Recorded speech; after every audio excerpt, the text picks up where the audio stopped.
So question 2 says 1 over 3 minus root 2. So let's do this.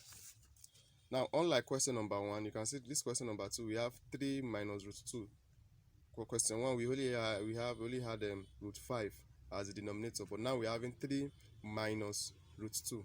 Now we are having a sign, a negative sign. So what we are going to do this time around, we multiply it by 3 plus root 2 over 3 plus root 2.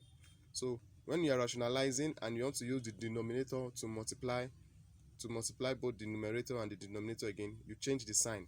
So right here in the question we are giving minus, but once we want to multiply it under rationalization, we change the sign to positive. If you have negative here, you change it to positive. If it was positive we had here, if it's positive you're having here, we'll change it to negative here. So now let's solve.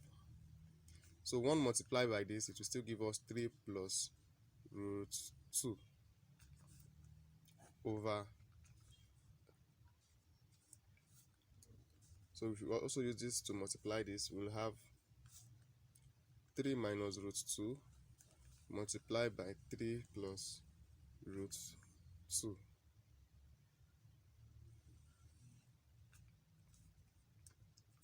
So let's continue. So we have 3 plus root 2 over, so right here we have 3 times 3, you use this 3 to multiply, 3 times 3, 9.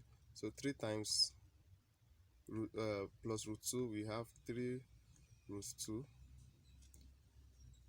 plus, then minus root 2 times 3, we have minus 3 root 2, then minus root 2 plus root 2, that will give us minus 2.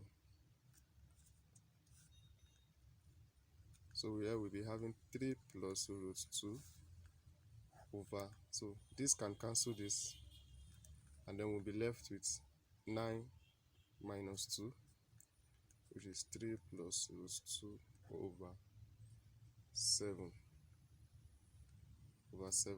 So this is our answer to question number 2. So let's go to question number 3.